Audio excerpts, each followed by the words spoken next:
Hi Ramesh, இன்றைக்கி நம்ம ஜங்குக்கோட FF from rival to romance அந்த எஃப்எஃப் தான் பார்க்க போகிறோம். ஸோ லாஸ்ட் பார்ட் நீங்கள் ஒன்றும் பார்க்கலன்னா போய் பார்த்துட்டு வாங்க. நம்ம சேனலுக்கு நீங்கள் இப்போ தான் இந்த வீடியோ மூலியம் தான் இப்படி ஒரு சேனல் இருக்குதுன்னு தெரியுதுன்னா மற்ற வீடியோ போட்டிருக்கேன், அது எப்படி இருக்குன்னு பார்த்து நல்லா இருந்தால் நம்ம சேனலுக்கு வந்து ஒரு சப்ஸ்கிரைப் பண்ணுங்கள். பிடிச்சிருந்தால் உங்கள் ஃப்ரெண்ட்ஸுங்களாம் ஷேர் பண்ணுங்கள், அப்புறமா லைக் பண்ண மறந்துடாதீங்க. ஓகே, லாஸ்ட் பார்ட் நான் எல்லாம் ஸ்டாப் பண்ணணும், அதுலேருந்து கண்டினியூ பண்ணிக்கிறேன். இப்போது நீங்கள் உங்கள் ரூமில் உட்காந்துட்டு உங்களோட ஒர்க்கை தான் பார்த்துக்கிட்டு இருக்கீங்க. என்ன தான் ஆஃபீஸ்லேயும் ஒர்க் பண்ணாலும் நீங்கள் வந்து வீட்டுக்கு வர ஒரு சின்ன டைமில் கூட நம்ம வேஸ்ட் பண்ணக்கூடாது. ஒரு சின்ன வேலையாக இருந்தாலும் நம்ம வந்து பண்ணிடணும் அப்படின்னு சொல்லிட்டு நீங்கள் அந்த டைமில் உங்கள் ஆஃபீஸ் ஒர்க்கை தான் பார்த்துக்கிட்டு இருக்கீங்க. அப்படி நீங்கள் உங்கள் ஆஃபீஸ் ஒர்க் பார்க்க சொல்ல யாரோ வந்து கதவு தட்டுறாங்க. நீங்களும் வந்து சும்மா எட்டி தான் பார்க்குறீங்க. அதுக்குள்ளே திறந்து வராங்க. பார்த்தா வந்து ஜங்குக் தான் வர்றாரு. நீங்களும் பார்த்துட்டு அடடே என்ன பிஏபிலாம் நம்ம ரூமுக்கு வராங்க. ஜங்குக்கும் உங்களை ஒரு மாதிரி எரிச்சலாக பார்க்குறாரு. சொல்லுங்கள் சார், சொல்லுங்கள், என்ன உங்கள் பாதமெல்லாம் உங்கள் ப்ரெஷியஸான பாதம் என் ரூமில் கால் வச்சுருக்கு, என்ன விஷயம், என்ன வேணும் சொல்லுங்கள். ஜங்குக்கும் எரிச்சலாகவே நீ எனக்கு ஒரு ஹெல்ப் பண்ணும். அடடே ஹெல்ப்பா? என்கிட்ட கேட்டு பண்ணுற அளவுக்கு உங்களுக்கு என்ன ஹெல்ப் வேணும் சொல்லுங்கள், என்னன்னு கேட்டு தெரிஞ்சுப்போம். அதாவது உங்களுக்கு வந்து தெரியும் அவர் என்ன கேட்க வந்திருக்காருன்ட்டு. உங்களுக்கு தெரியும்னு சொல்லிட்டு ஜங்குக்குமே தெரிஞ்சிருக்கும். இருந்தாலுமே ஜங்குக்கு அவரோட கோவத்தை கண்ட்ரோல் பண்ணி எங்கே நம்ம வந்து காட்டிட்டு இப்போ பண்ண முடியாதுன்னு சொல்லிட்டு போகிறான்ற ஒரு விஷயத்தினால அவர் வந்து அப்படி கோவத்தெல்லாம் அடக்கி வச்சுக்கிட்டு இருக்காரு. நீங்களும் அதை கண்டுபிடிச்சிட்டு உங்களால் எவ்வளோ ஆட முடியுமோ அவ்வளோ ஆடுறீங்க. இந்த மாதிரி நீ வந்து அவகிட்ட உனக்கும் எனக்கும் எங்கேஜ் ஆயிடுச்சுன்னு சொல்லணும் அப்படின்னு வந்து அவர் சொல்கிறாரு தான். ஆனால் அவர் அப்படியே முழுங்கிடுறாரு எல்லா வார்த்தையும். உங்கள் காதில் வந்து விழல, கேட்கல. இன்னொரு வாட்டி சொல்லு. அதான் இந்த மாதிரி நீ வந்து எல்லாக்கிட்ட வந்து உனக்கும் எனக்கும் எங்கேஜ் ஆயிடுச்சுன்னு சொல்லு, அப்போது வந்து நம்புவா. நான் எதுக்கு சொல்லணும்? ஏன்னா அது நீ கொஞ்சம் சொன்னின்னா அவள் நம்புவா. அது ஏன் எனக்கும் உனக்கும் எங்கேஜ் ஆயிருக்குன்னு சொல்லணும்? ஏன்னா நான் அவகிட்ட அப்படி தான் சொல்லி வச்சுருக்கேன், உனக்கும் எனக்கும் எங்கேஜ் ஆயிருக்குன்ட்டு. இப்போ நீயும் அந்த மாதிரி சொன்னான்னா அவள் வந்து நம்பிட்டு என் பின்னாடி சுத்த மாட்டா. ஆனால் நீயும் அப்படி வந்து அவள் கேட்டானா சொல்லிடு. ஓ, இப்போ புரியுது. இப்போது அதாவது அவள் உன்னை டிஸ்டர்ப் பண்ணுறான்னு சொல்லிட்டு உனக்கும் எனக்கும் எங்கேஜ் ஆயிருக்குன்னு சொல்லியிருக்கேன். இப்போது அவள் வந்து என்கிட்ட கேட்டானா நானும் ஆமான்னு வந்து சொல்லணும். அதுக்கப்புறம் உன் பின்னாடி சுத்த மாட்டா, அதானே? ஆமாம். இப்போ நான் இதெல்லாம் வந்து அவள் என்கிட்ட கேட்டானா நான் ஆமான்னு சொல்லணும். ஆமாம். முடியாது, சொல்ல முடியாது. என்ன பண்ணுவேன்? சாரி மிஸ்டர் ஜங்குக், என்னால் உங்களுக்கு இந்த ஹெல்ப் பண்ண முடியாது. ஸோ உங்களுக்கு வேணும்னா வேறு யாராவது வச்சு பேசிக்கோங்க, நான்லாம் பேச மாட்டேன். எனக்கு நிறைய வேலை இருக்குது. ப்ளீஸ் தயவு செஞ்சு நீங்கள் என் ரூம் விட்டு வெளில போகிறீங்களா? தேவையில்லாமல் நீங்கள் என்னோடய டைமை வேஸ்ட் பண்ணுறீங்க. எவ்வளோ ஒரு ப்ரெஷியஸான டைம் தெரியுமா? இப்படி ஒரு மொக்கையான ஒரு கதையை வந்து என்கிட்ட சொல்கிறீங்க. நான்லாம் எதுவும் பண்ணுறதில்ல. ப்ளீஸ் தயவு செஞ்சு கொஞ்சம் வெளில போங்க. ஜங்குக்கு செம்ம டென்ஷன். அப்படியே ஒரு கோபம் தலைக்கு மேலே ஏறிடுச்சு. அவர் என்ன பண்ணுறாரு, டக்குன்னு உங்கள் முடியை பிடிச்சிடுறாரு. நீங்களும் ஏன் முடியை விட பிடிக்கிற அப்படின்னு சொல்லிட்டு அவர் முடியை பிடிக்கிறீங்க. 2 பேரும் முடியை பிடிச்சிக்கிட்டு அப்படியே அந்த ரூமை சுற்றி வைங்க. அவர் நான் எவ்வளோ பொறுமையாக வந்து உங்ககிட்ட கேட்டுக்கிட்டு இருக்கேன், நீ ரொம்ப பண்ணிக்கிட்டு இருக்க. உன்னை யாரா என்ன வந்து கேட்க சொன்னா? என்கிட்ட எதுக்கு இந்த வேலை வச்சுக்கிட்டு இருக்க? வேறு எங்கேயாவது போய் கேளு போ. என்னை வந்து பழி வாங்குறேன்னு சொல்லிட்டு தானே அவள் பின்னாடி நீ சுற்றின. கடைசியாக பார்த்தியா உன்னை எப்படி ஆக்கி விட்டான்ட்டு அப்படின்னு சொல்லிட்டு 2 பேரும் அப்படி மண்டையை பிச்சுக்கிட்டு சண்டை போட்டுக்கிட்டு இருக்கீங்க. உங்கள் வீட்டில் இருக்கிற பொருள்லாம் கீழே விழுது. உங்கள் ரூமில் இருக்கிற பொருள். 2 பேரும் கண்ணு மூணு தெரியாமல் அடிச்சுக்கிறீங்க. கடைசியாக வந்து ஒரு இடத்துல போய் மோதுறீங்க. அந்த இடத்துல வந்து உங்களோட சின்ன வயசு ஃபோட்டோ, அதாவது நீங்கள் வந்து உங்கள் அம்மா கூட இருக்கிற மாதிரி ஒரு ஃபோட்டோ இருக்கும். அந்த ஃபோட்டோ வந்து கீழே வந்து உடஞ்சிரும். உங்களுக்கு வந்து அழைய வந்துடும். ஜங்குக் மண்டியிலேருந்து கை எடுத்துகிட்டு நீங்கள் உடனே அந்த ஃபோட்டோ கிட்டே வந்து போகிறீங்க. ஜங்குக்கும் வந்து பார்க்குறாரு. அவருக்கு வந்து தெரியும் அது வந்து உங்களோட ஃபேவரட் ஃபோட்டோ. ஏன்னா அது உங்கள் அம்மா கூட எடுத்த ஒரே ஒரு ஃபோட்டோ அது ஒன்று தான் இருக்குது அப்படின்னு சொல்லிட்டு அவருக்கு தெரியும். அவர் என்ன பண்ணுறாரு, பார்த்தியா ரொம்ப பண்ணல, எப்படி உன் ஃபேவரட் ஃபோட்டோவே விழுந்து கீழே உடஞ்சிச்சு பாரு, தேவைதாண்டி உனக்கு அப்படின்னு வந்து அவர் சொல்கிறாரு. உங்களுக்கா ஒரு மாதிரி கஷ்டமாயிடும். ஏன்னா வந்து அந்த ஒரு ஃபோட்டோ தானே இருக்கும். இது போய் இப்படி உடஞ்சிச்சின்னு சொல்லிட்டு ஒரு மாதிரி மன கஷ்டத்தில் உட்காந்துக்கிட்டு இருப்பீங்க. அவராக ரொம்ப நக்கலாக சிரிச்சுக்கிட்டு இருக்காரு. உங்களுக்கு அவர் பண்ணுறதே ஒரு மாதிரி வெறியாவது. டக்குன்னு என்ன பண்ணுறீங்க, எழுந்து அவரை பிடிச்சி தள்ளி விடுறீங்க. அவர் வந்து போய் பெட்டு மேலே விழுந்துடுறாரு. அறிவில்லையா, இப்படி தான் பிடிச்சி தள்ளி விடுவியான்னு சொல்லிட்டு அவர் வந்து உங்களை அடிக்க வருவாரா? நீங்களும் வந்து உங்களுக்கு ஒரு மாதிரி ஜர்க்கான உடனே பின்னாடி போவீங்க. அப்படி போகும்போது தான் ஒரு மாதிரி பாட்டில் மாதிரி இருக்கும் சம்திங். அது மேலே கால் வச்சு உங்களுக்கு வழுக்கி விட்டுருது. நீங்கள் விழுறது இல்லாமல் ஜங்குக் காலரையும் பிடிச்சி அவரையும் சேர்த்து விழ வச்சிடுறீங்க. இப்போது கரெக்டாக நீங்கள் கீழே இருப்பீங்க. உங்களுக்கு மேலே அவர் இருப்பார். அவருனா செம்ம வெயிட்டாக இருப்பார். உங்களுக்கா முதுகே வலிக்குது. அடம் வெறும மாடை இப்படியே வந்து உழுவை எழுந்து முதுகு வலிக்குது அப்படின்னு வந்து நீங்கள் கத்துறீங்க. 2 பேரும் வந்து ஒரு மாதிரி எரிச்சலாக தான் இருப்பீங்க. ஆனால் டக்குன்னு என்ன நினச்சிங்கன்னு தெரில. 2 பேரோட ஐயும் வந்து ஒரே நேரத்தில் வந்து பார்க்குது. அதாவது ஐ கான்டாக்ட்னுவாங்கள, அது வந்து உங்கள் 2 பேருக்கும் நடக்குது.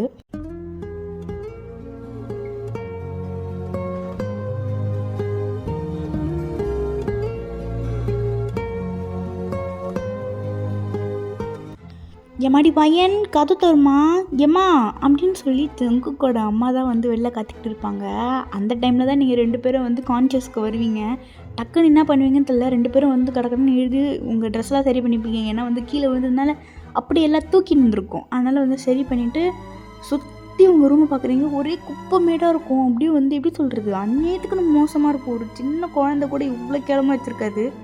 அந்த மாதிரி இருக்குது வீடு. ஐயோ மற்றபடி வீடுன்றேனே, அதாவது உங்கள் ரூம் அந்த மாதிரியே இருக்குது. சரி, இப்போ ஜங்குக்கோட அம்மா வந்து இந்த மாதிரி பார்த்தா பிரச்சனை. பார்த்ததுக்கு வரைக்கும் ஜங்குக்கை வேறு பார்த்தா இன்னும் பிரச்சனைன்னு சொல்லிட்டு டக்குன்னு என்னெல்லாம் எடுத்துக்கணும் எல்லாம் எடுத்துக்கிறீங்க. ஜங்குக்கோ நீங்கள் என்ன பண்ணுறீங்கன்னு வேடிக்கை பார்த்துக்கிட்டு இருக்காரு. நீங்கள் டக்குன்னு எடுத்து வச்சுட்டு அது வரேன் ஆன்ட்டின்னு சொல்லிட்டு நீங்கள் வந்து சும்மா ரெஸ்ட் ரூமில் இருக்கிற மாதிரி வந்து சீன் போட்டிருக்கீங்க. எல்லாம் எடுத்து வச்சுட்டு ஜங்குக்கையும் வந்து நீங்கள் என்ன பண்ணுறீங்க, ரெஸ்ட் ரூம் உள்ள தள்ளி விட்டு டாப்பால் போட்டுட்டு நீங்கள் போய் உங்கள் டோரை திறக்கிறீங்க. சொல்லுங்கள் ஆண்டி, என்ன விஷயம், இந்நேரம் வந்திருக்கீங்க? அதுவாம்மா, இந்த ஜங்குக் பையனை பார்க்கறதுக்கு ரூமுக்கு போனேன். அவனை ஆளே காணோம். உனக்கு எதோ தெரியும்? அப்படியா ஆண்டி, எனக்கு தெரியாது. என்கிட்ட ஏதோ சொல்லலையே. நல்ல நேரத்தில் என்கிட்ட ஒழுங்காக பேச மாட்டான். இதில் வேறு சொல்லிட்டா போகிறான். அதுவும் கரெக்டு தான். சரி, உனக்கு எதாவது தெரியும், வேலை விஷயமா போயிருப்பானோன்னு நினச்சி தான் வந்து கேட்டேன். சரி இரு பார்க்குறேன் அப்படின்னு அவங்க அம்மா சொல்கிறாங்க. இந்த சமயத்தில் ஜங்குக் உங்கள் பாத்ரூம்குள்ளே இருப்பாரா? அதாவது நீங்கள் நல்லா வந்து ஒரு வெல் செட்டில் ஃபேமிலியாக, அதனால் உங்கள் பாத்ரூம்லாம் நல்லா பெருசாக தான் இருக்கும். உங்கள் வீட்டில் இருக்கிற எல்லார் பாத்ரூம்லையும் அந்த மாதிரி தான் வந்து உங்கள் பாத்ரூம் பார்க்கும்போது இந்த லாண்ட்ரி இருக்கும் பாருங்கள், அந்த துணிலாம் அழுக்கு துணிலாம் போட்டு வைப்பீங்களே, அங்கே வந்து உங்கள் துணி கொஞ்சம் ஏடா கூடமாக போட்டு வச்சுருப்பீங்க. அதாவது நான் சொல்கிறதுலே புரிஞ்சிருப்பீங்க. அந்த மாதிரி ஏடா கூடம் போடும்போது ஜங்குக்கும் கிட்டே வந்து பார்க்குறாரு. கையிலே எடுத்துட்டு பரவாயில்லையே இவளுக்கு பெருசாக தான் இருக்கும் போல் அப்படின்னு சொல்லிட்டு அவர் வெக்கமே இல்லாமல் கையில் வச்சுக்கிட்டு இருப்பார்.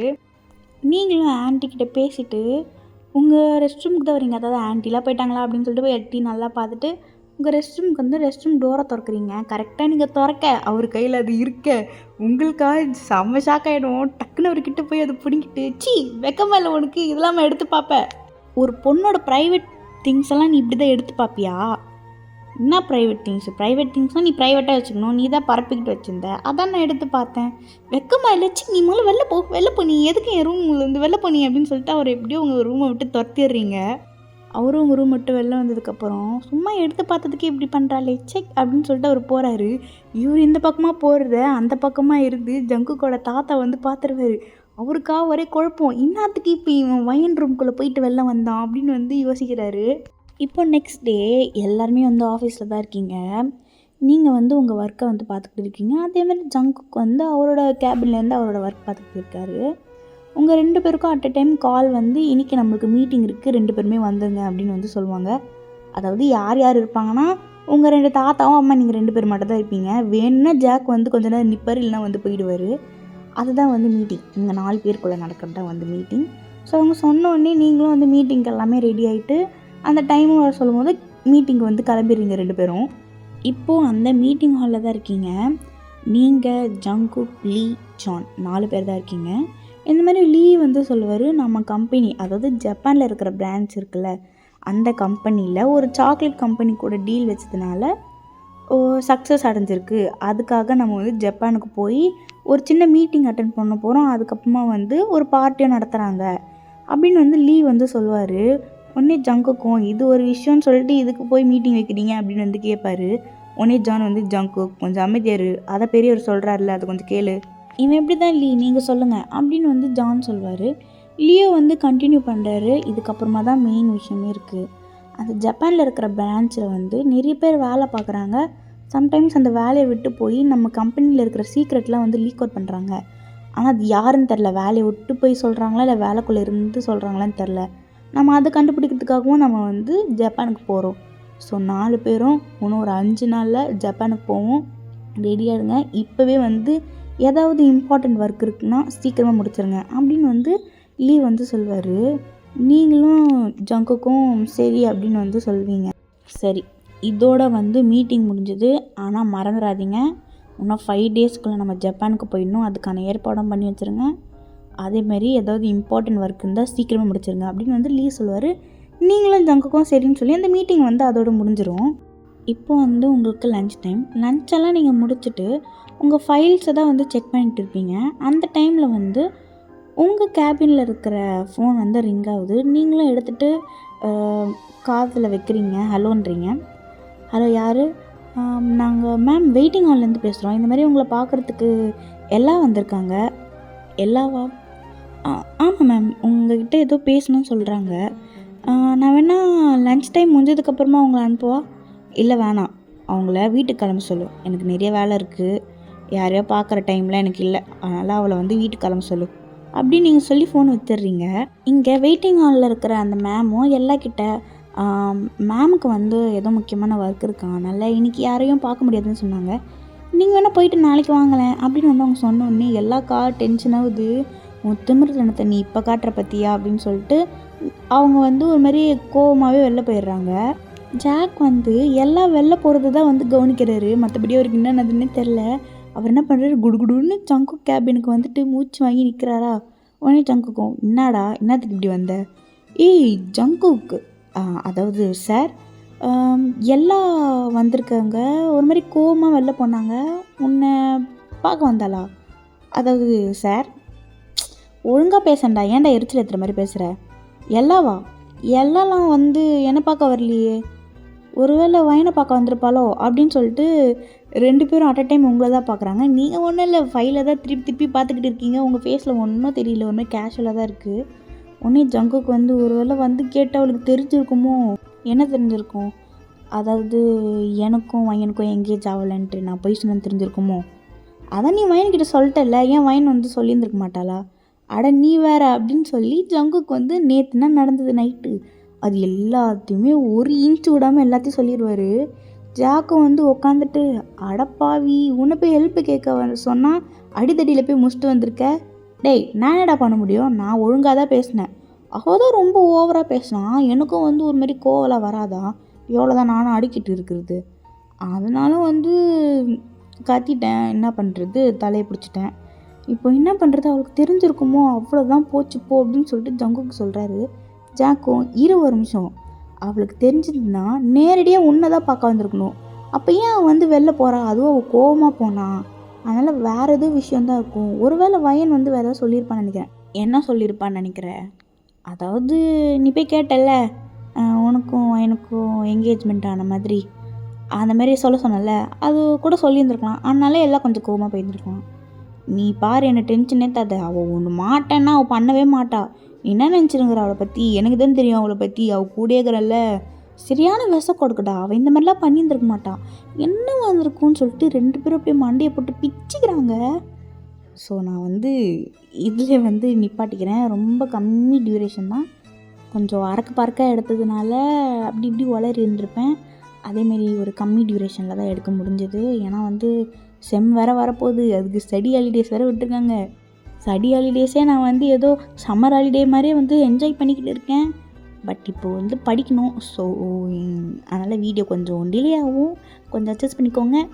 மே 16க்கு அப்புறமா வந்து எல்லாமே நார்மல் ஆகிடும். நான் வந்து வாரத்துக்கு ஒரு நாள், வாரத்துக்குள்ள ஒரு நாள் விட்டு ஒரு நாள் அந்த மாதிரி போடுவேன். ஓகே, உங்களுக்கு பிடிச்சிருந்தா மறக்காமல் சப்ஸ்கிரைப் பண்ண மறந்துடாதீங்க. அப்புறம் வேறு எதுவும் இல்லை, பாய்.